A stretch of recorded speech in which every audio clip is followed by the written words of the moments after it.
ओम शांति। बाबा हम बच्चों को भिन्न भिन्न तरीके से याद का महत्व सुनाते हैं। बाबा कहते हैं बच्चे बाप को याद करने से माया भाग जाती है। माया के बारे में भी बाबा कहते हैं दूरदेशी होकर के सोचो। देखो जितना हम बाप को याद करते रहेंगे आ ही नहीं सकेगी माया। तो विशेष हम बच्चों को ये अटेंशन देना है कि हमारे मन बुद्धि एक बाप के साथ लगी रहे। सारा दिन में हमारा टाइम वेस्ट ना हो, इधर उधर बुद्धि ना जाए, जिससे बाद में सोचना पड़े कि आज तो सारा दिन वेस्ट हो गया। तो सुनते हैं मीठे बाबा के मीठे महावाक्य। मीठे बच्चे याद में रहो तो दूर होते हुए भी साथ में हो। बाद में साथ का भी अनुभव होता है और विकर्म भी विनाश होते हैं। याद में रहने से विकर्म भी विनाश होते और बाप के साथ का भी अनुभव होता है। प्रश्न है, दूरदेशी बाप बच्चों को दूरादेशी बनाने के लिए कौन सा ज्ञान देते हैं? बाबा ने कहा है आत्मा कैसे चक्र में भिन्न भिन्न वर्षों से आती है, इसका ज्ञान दूरादेशी बाप ही देते हैं। तुम जानते हो अभी हम ब्राह्मण वर्ण के हैं। इसके पहले जब ज्ञान नहीं था तो शूद्र वर्ण के थे और उसके पहले वैश्य वर्ण के थे। तो ऐसे चक्र में आते गए। शूद्र, उससे पहले वैश्य, उससे पहले क्षत्रिय और उससे पहले देवकुल में थे। दूर देश में रहने वाला बाप आकर ये दूरादेशी बनने का सारा ज्ञान बच्चों को देते हैं। आज बाबा बोले तुम बाप के साथ हो ना, भल विलायत में हो, वह कहां भी हो साथ हो। याद तो रखते हो ना। जो भी बच्चे याद में रहते हैं वो सदैव साथ में है। याद में रहने से साथ रहते हैं और विकर्म विनाश होते हैं। फिर शुरू होता है विकर्माजीत संवत। फिर जब रावण राज्य होता है तब कहते हैं राजा विक्रम का संवत। अभी तुम जानते हो हम आदि सनातन देवी देवता धर्म के हैं। देवी देवता और कोई को कहा नहीं जा सकता। पतित होने के कारण अपने को देवता कह नहीं सकते। ये भी बच्चों को समझाया है। ये जो कहते हैं महाप्रलय होती है, अर्थात कुछ भी नहीं रहता, सृष्टि पर कुछ भी ना रहे, महाप्रलय माना सब समाप्त। तो बाबा कहते यह भी रॉन्ग हो जाता है। बाप बैठ समझाते हैं राइट क्या है। शास्त्रों में तो जलमयी दिखाया है। बाप समझाते हैं सिवाय भारत के बाकी जलमयी हो जाती है। भारत अखंड यही बचता है। इतनी बड़ी सृष्टि क्या करेंगे? एक भारत में ही देखो कितने गांव हैं। पहले जंगल होता है, फिर उनसे वृद्धि होती जाती है। अभी बाप समझा रहे हैं तो समझाना चाहिए। ये नॉलेज सिवाय बाप के कोई दे ना सके। बाबा समझाते हैं तो अंदर में हमें समझना चाहिए, रियलाइज होना चाहिए ये ज्ञान कौन देता है, सिवाय बाप के कोई दे ना सके। उनको ही कहते हैं ज्ञान का सागर, नॉलेजफुल। गाया हुआ है ना, रचयिता और रचना को ऋषि मुनि आदि कोई नहीं जानते। नेति नेति करते गए हैं। जैसे छोटे बच्चे को नॉलेज है क्या, जैसे बड़े होते जाएंगे बुद्धि खुलती जाएगी, बुद्धि में आता जाएगा विलायत कहाँ है, यह कहाँ है। तुम बच्चे भी पहले इस बेहद की नॉलेज का कुछ भी नहीं जानते थे। ये भी कहते हैं भल हम शास्त्र आदि पढ़ते थे परंतु समझते कुछ भी नहीं थे। मनुष्य ही इस ड्रामा में एक्टर थे ना, एक्टर है ना। सारा खेल दो बातों पर बना हुआ है, भारत की हार और जीत। बाबा कई बार कहते दो शब्दों का सृष्टि का ये खेल है, हार और जीत, रात और दिन, सुख दुख, ऐसे कई शब्द बाबा सुनाया करते हैं। तो आज बाबा ने कहा है दो शब्दों का खेल, हार और जीत, भारत की हार और भारत की जीत।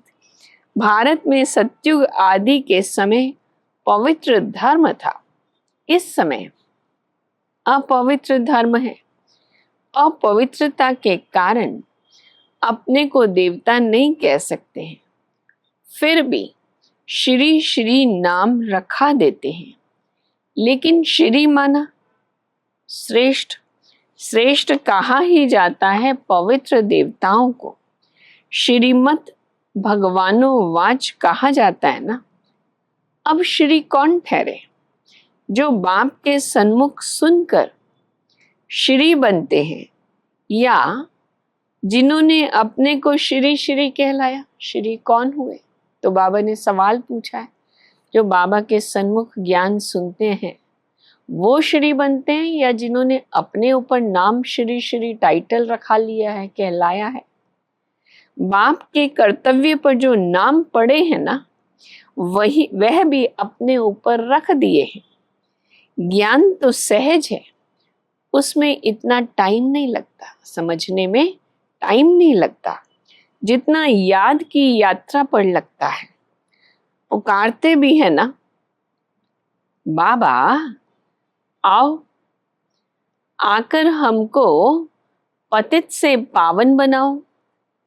ऐसे नहीं कहते कि बाबा हमें विश्व का मालिक बनाओ। सब कहेंगे पतित से पावन बनाओ। पावन दुनिया कहा जाता है सत्य को, इनको पतित दुनिया कहेंगे। पतित दुनिया कहते हुए भी अपने को समझते नहीं है, अपने प्रति घृणा नहीं रखते हैं। तुम किसके हाथ का नहीं खाते हो ना, तो कहते हैं हम अछूत है क्या। दुनिया में जब हम अनेक लोगों से मिलते हैं, घर में जाते हैं किसी के पास मिलने जुलने, तो कुछ ना कुछ खिलाने का ऑफर करते हैं और नहीं खाते हैं तो कहते हैं क्यों भाई हमारे हाथ का नहीं खाते हो, हम अछूत हैं क्या। मंदिर में जाके कहेंगे हम पतित, हम विकारी, पर बाहर वो स्वीकार नहीं होता। तो बाबा कहते ऐसा ऐसा कहते हैं कि हम अछूत हैं क्या। अरे तुम खुद ही कहते हो, पतित तो सब है ना, तुम कहते भी हो हम पतित हैं। ये देवताएं पावन हैं तो पतित को क्या कहेंगे। गायन है ना, अमृत छोड़ विष काहे को खाए। विष तो खराब है ना। बाप कहते हैं यह विष तुमको आदि मध्य अंत दुख देता है, परंतु इनको पॉइजन समझते थोड़ा ही है।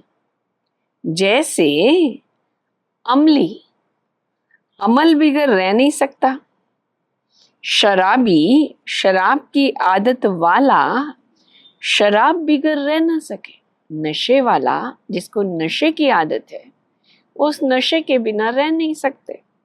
लड़ाई का समय होता है तो उनको शराब पिलाकर नशा चढ़ाए लड़ाई पर भेज देते हैं।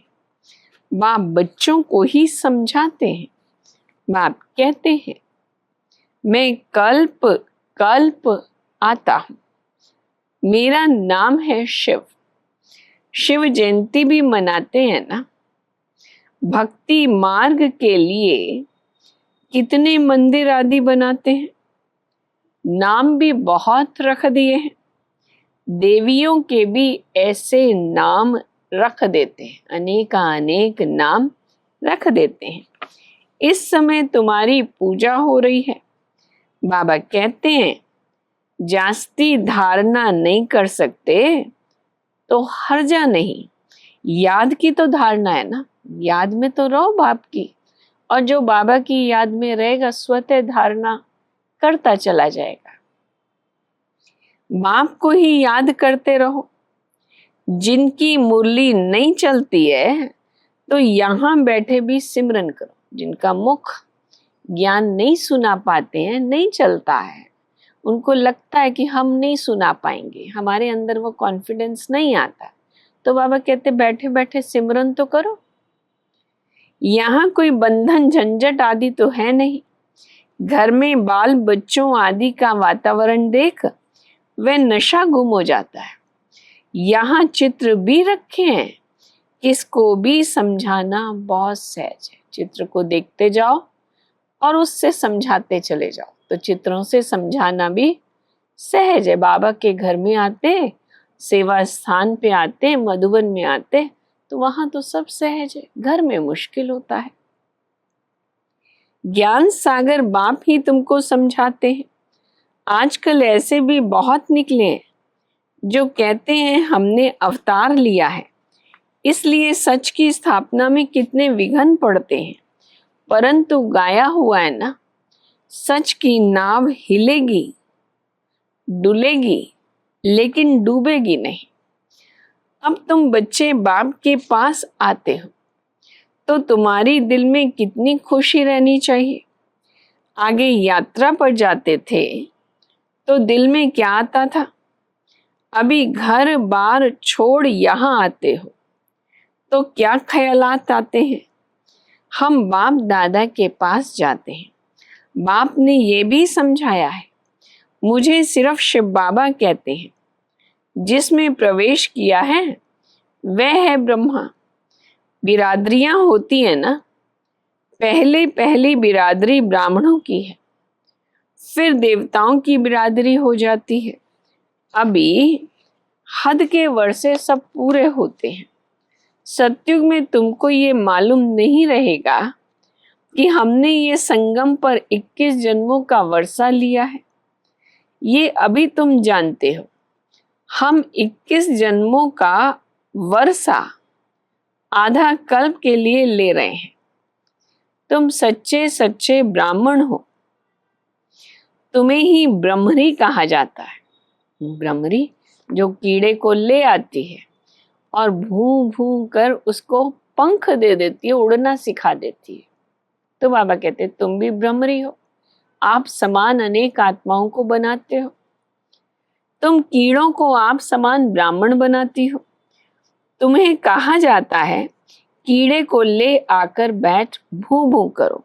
भ्रमरी भी भूं भूं करती है ना, फिर कोई को तो पंख आ जाते, कोई मर जाते हैं। मिसाल सभी अभी के हैं। तुम लाडले बच्चे हो।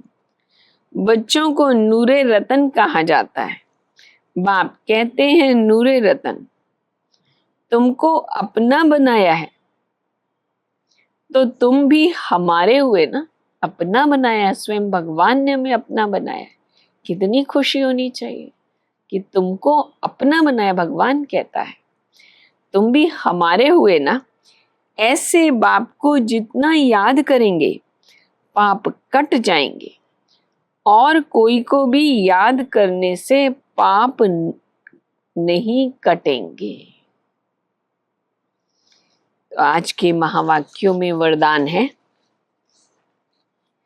अमृत वेले का महत्व जानकर खुले भंडार से अपनी झोली भरपूर करने वाले तकदीरवान भव। अमृत वेले वरदाता भाग्य विधाता से जो तकदीर की रेखा खिंचवाना चाहो, खिंचवा लो। भगवान स्वयं तकदीर की रेखा सवेरे सवेरे हम आत्माओं की खींच दें। जितनी लंबी खिंचवाना चाहो खिंचवा सकते हैं, क्योंकि उस समय भोले भगवान के रूप में वे लवफुल हैं। इसलिए मालिक बनो और अधिकार लो। खजाने पर कोई भी ताला चाबी तो है नहीं। उस समय सिर्फ माया के बहानेबाजी को छोड़ एक संकल्प करो, मैं जो भी हूं, जैसी भी हूं, आपकी हूं। मन बुद्धि बाप के हवाले कर तखत नशीन बन जाओ, तो बाप के सर्व खजाने अपने खजाने अनुभव होंगे। स्लोगन: सेवा में यदि स्वार्थ मिक्स है तो सफलता भी मिक्स हो जाएगी। इसलिए निस्वार्थ सेवाधारी बनो। तो आज बाबा ने 3-4 मुख्य बातें याद में रहें तो माया जीत बनेंगे, माया आ नहीं सकेगी। दूसरी बात, याद से ही विकर्म विनाश होते हैं। अमृत वेले उठकर बाप को याद करना है। उस समय भोला भंडारी है भगवान। जो अधिकार हम लेना चाहें ले सकते हैं। और चौथी बात आज बाबा ने कही, निस्वार्थ सेवाधारी बनो। स्वार्थ होगा तो सफलता मिक्स होगी, पूर्णतया नहीं होगी। तो हम बाबा के बच्चे, हमारा स्वार्थ कौन सा? हमें तो बाबा ने अपना बना लिया, सब कुछ दे दिया, मालिक बना दिया, और क्या चाहिए? इसी स्मृति में बैठ जाओ, मैं प्रभु संतान हूं, बाबा ने मुझे अपना बनाया है। इससे बड़ी खुशी कौन सी? ये अंदर ही अंदर नशा चढ़ा रहे, हम भगवान के बच्चे हैं। निस्वार्थ सेवाधारी। इस मन में एक ही छाप लगी है, और वो है सच्चे बाबा की सच्ची याद। मैं और मेरा बाबा।